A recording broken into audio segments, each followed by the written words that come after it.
Olá pessoal, estamos aqui em mais uma série de vídeos da equipe de Constitucional, dessa vez agora com a jurisprudência unificada comentada. Uma série de julgados, uma série de súmulas, eventualmente posicionamentos pacíficos na jurisprudência dos nossos tribunais, especialmente os tribunais superiores, que podem sim ser cobrados na sua prova. A gente tem visto a GV cobrando cada vez mais questões jurisprudenciais.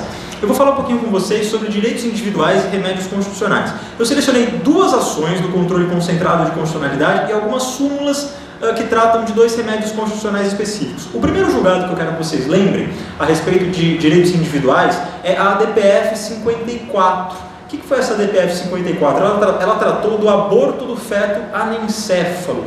Debate polêmico na época, gerou várias discussões. E o que eu quero que você lembre que é importante dessa DPF? Quais são os destaques dessa DPF?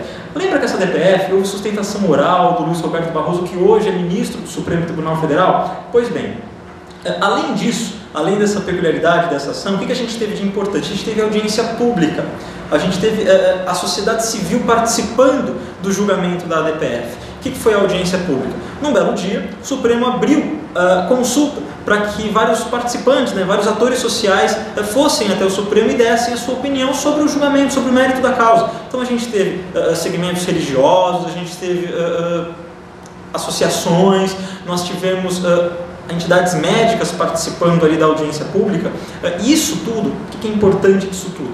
Isso contribui para o que a gente chama de sociedade aberta dos intérpretes da Constituição, uma interpretação aberta da Constituição que prestigia um diálogo entre os diversos atores sociais. Isso é muito importante hoje em dia, isso tem doutrina alemã e isso vem sendo incorporado ao Brasil cada vez mais. Audiência pública, amicus curiae, isso tem que estar na sua mente na época, no dia da prova, tá?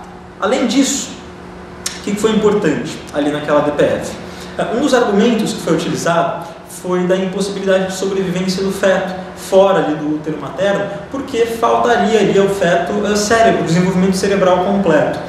Por não ter condições de sobrevivência fora do útero, por isso gerar um sofrimento demasiado à mãe, que teria que suportar ali uma gravidez por 8, 9 meses, sabendo que não prepararia o enxoval do seu filho, mas prepararia a mortalha. Além disso, pelo desgaste emocional, pelo desgaste por ferir a dignidade da pessoa humana, um argumento sempre lembrado ali pelos ministros, não deveria então o aborto do feto anencéfalo ser considerado uma hipótese de aborto e, portanto, ser considerado crime pelo Código Penal. Como argumentos contrários, nós tivemos algumas entidades da sociedade civil dizendo que o feto ele teria a sua dignidade também a ser preservada, também teria direito à vida, que ele é um ser humano e, portanto, teria direito à vida. Além disso, isso seria só um primeiro passo para uma legalização ampla e restrita do aborto, que não deveria ser desejada pela nossa sociedade. Isso seria uma espécie de aborto eugênico, abortaria aquele que não teve um desenvolvimento como os outros seres humanos. Isso era muito feito na Grécia, o tal da seleção eugênica, aqueles que não fossem perfeitos seriam mortos. Isso seria, então, na visão desse segmento social, uma espécie de aborto eugênico. Não foi o que vingou. O que vingou na visão do Supremo foi a preservação do direito à dignidade da gestante, evidente, e a falta de sentido de punir o aborto do feto anencéfalo se não há potencialidade de vida. Esse foi um argumento um tanto quanto perigoso usado pelo Supremo. O Supremo disse, em linhas gerais, que por não haver potencialidade de vida, não haveria vida a ser protegida. Faltaria ali o desenvolvimento cerebral. A própria legislação estabelece um marco para que se caracterize a vida ou a morte de alguém, que é a interrupção das atividades cerebrais, e por não haver, então, desenvolvimento cerebral, não haveria vida. Isso é muito complicado, A gente tem, levando isso a certos extremos, imagine um indivíduo que ele está à beira da morte, na cama, ele também não tem a perspectiva de uma vida longínqua, uma vida por muito tempo. Também daria para se falar, então, em ausência de proteção ao direito à vida, um debate que surge a partir dessa decisão do Supremo. Mas saibam que o que prevaleceu foi o direito à vida, o direito à dignidade da mulher, que não poderia. Houve até um argumento que dizia que o feto poderia ser utilizado, uma vez vindo a nascer, poderia ser utilizado para doação de órgãos. Um argumento bastante complicado, porque coloca a mãe numa posição de parteira, uma posição de meramente uma parideira que teria ali um filho que seria utilizado né, para a doação de órgãos, colocaria a mulher como um mero instrumento, né, violaria a dignidade humana, inclusive naquela perspectiva kantiana de que a mulher, o homem, né, em geral, não pode ser visto como um instrumento, tem que ser visto como um fim em si mesmo. Ok? Uma DPF muito importante, foi uma revolução à época e que hoje é um entendimento pacífico do Supremo. Quais são as consequências disso? Não precisa de autorização judicial para aborto do feto anencefalo. Se houver uma outra deformidade, geralmente se usa por analogia, mas autorização judicial para abortamento de feto que seja diagnosticado com anencefalia não é necessário. Bom? Também se usou o argumento da laicidade do Estado, um argumento que também é muito cobrado às vezes, de que o Estado é laico e essas discussões religiosas não podem ser utilizadas para a violação de direitos humanos. Ok? Uma outra ação que eu quero que vocês lembrem é a ação direta de inconstitucionalidade número 3.330. O que foi essa ação? Ela tratou das ações afirmativas através do Programa Universidade para Todos, o ProUni. Qual que é a ideia do ProUni? Estabelece lá uma participação das entidades de educação de nível superior, né, de universidades privadas, no oferecimento de bolsas a pessoas de baixa renda. Usou-se ali como argumento de que isso violaria a isonomia, né, estaria se prestigiando determinado segmento da sociedade, pessoas de baixa renda, isso violaria também a autonomia das universidades, o pluralismo ideológico dessas universidades, mas também não foi o que vingou. Okay? Essa ação foi julgada improcedente, esse pedido foi julgado improcedente pelo Supremo Tribunal Federal ao argumento de que se trata, na verdade, de ações afirmativas. Lembra o que são ações afirmativas? São aquelas discriminações positivas. A lei ela estabelece, ela seleciona um determinado segmento social, muitas vezes marginalizado ao longo da história, e tenta elevar esse segmento social, conferindo certas prerrogativas, certos benefícios, certos direitos, de forma que essa discriminação que existe a princípio, ela surge exatamente para que a gente consiga emancipar esse grupo social.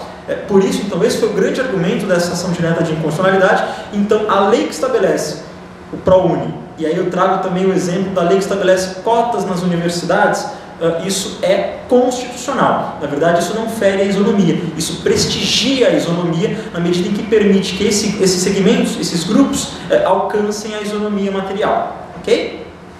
Pois bem, nessa decisão do Supremo, nessa ação direta de inconstitucionalidade, alguns pontos ficaram muito claros. Essa ação que trata do ProUni, ela na verdade foi uma medida provisória que foi convertida em lei.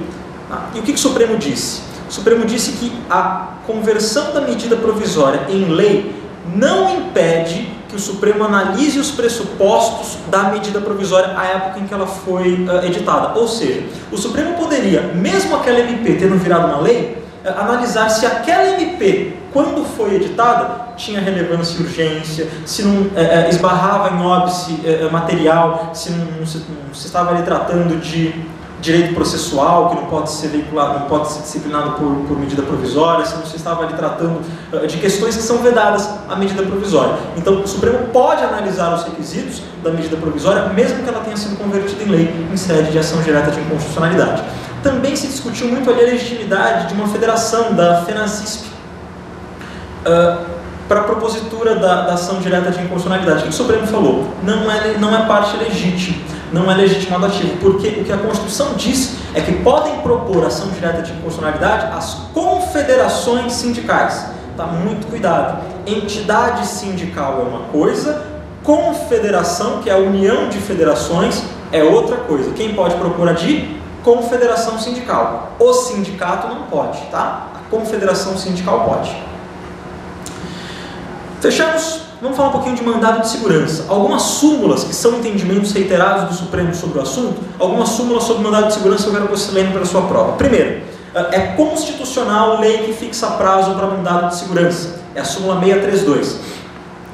Lembra que o prazo para mandado de segurança é de 120 dias. O Supremo disse que o prazo de 120 dias é constitucional? Não. Ele disse que é constitucional que uma lei fixe prazo. Tá? Se uma lei vier aqui fixar, evidentemente, o prazo de 2 dias para o mandado de segurança, essa lei vai violar a razoabilidade. Tá? Os 120 dias até hoje são constitucionais.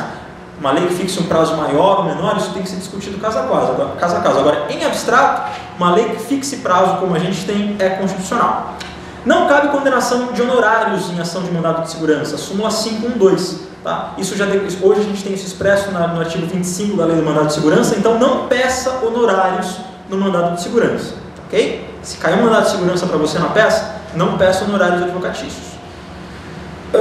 Também é importante lembrar de mandado de segurança que ele não cabe contra a decisão judicial que já tenha transitado em julgado. O mandado de segurança ele cabe contra a decisão judicial em certas específicas hipóteses, quando não é cabível recurso com efeito suspensivo, basicamente, mas mesmo assim não vai caber quando a decisão já estiver transitada em julgado. O que vai caber nesse caso? Ação rescisória, revisão criminal conforme o caso. Beleza? Vamos falar um pouquinho de habeas corpus, bem rapidinho. Jurisprudência hoje de habeas corpus. A gente tem um problema com habeas corpus, que é o entendimento jurisprudencial de que não cabe habeas corpus substitutivo de recurso. Ou seja, o indivíduo entrou com um mandado de segurança, entrou com um habeas corpus, melhor dizendo. O indivíduo entrou com um habeas corpus e esse habeas corpus foi denegado no tribunal. Contra a denegação de habeas corpus no tribunal cabe ROC, recurso ordinário constitucional. O que se faz geralmente na prática? Se entra com um novo habeas corpus para o STJ, contra a decisão do TJ, se entra com um novo habeas corpus discutindo aquela matéria. Por quê? Porque o habeas corpus é rápido, o habeas corpus é célere. Só que o que o Supremo começou a entender, que depois o STJ comprou a ideia, que não cabe esse habeas corpus quando ele for substitutivo de recurso. Um grande retrocesso dos nossos tribunais superiores. Tá? Isso, na verdade, gente, isso daí é revitalização do ato institucional número 6. As ditaduras, quando elas entram no poder, a primeira coisa que elas fazem é ou fechar o Congresso Nacional ou acabar com garantias constitucionais como habeas corpus. Infelizmente, essa ideia foi comprada pelo Supremo e pela STJ. Hoje, a ideia é que não cabe habeas corpus substitutivo de recurso, salvo quando? Salvo quando a ilegalidade for flagrante, quando a ilegalidade for evidente. Tá? E aí o que o Supremo faz? E o STJ também não conhece desse habeas corpus, mas concede a ordem de habeas corpus de ofício. Lembra que os tribunais, os juízes podem conceder habeas corpus de ofício. Tá bom? Então, se cair eventualmente na sua prova alguma coisa penal em que caiba recurso, ROC, recurso especial ou recurso extraordinário, e mesmo assim você identificar ali que o indivíduo está preso, que o indivíduo ele tem a liberdade de locomoção afetada, não entre com habeas corpus. Bom, entre com um recurso cabível, porque é a jurisprudência unificada dos nossos tribunais superiores. Essas foram as dicas sobre remédios constitucionais e direitos individuais que eu selecionei para vocês. Continuem assistindo os vídeos da equipe. Bons estudos, um forte abraço a todos.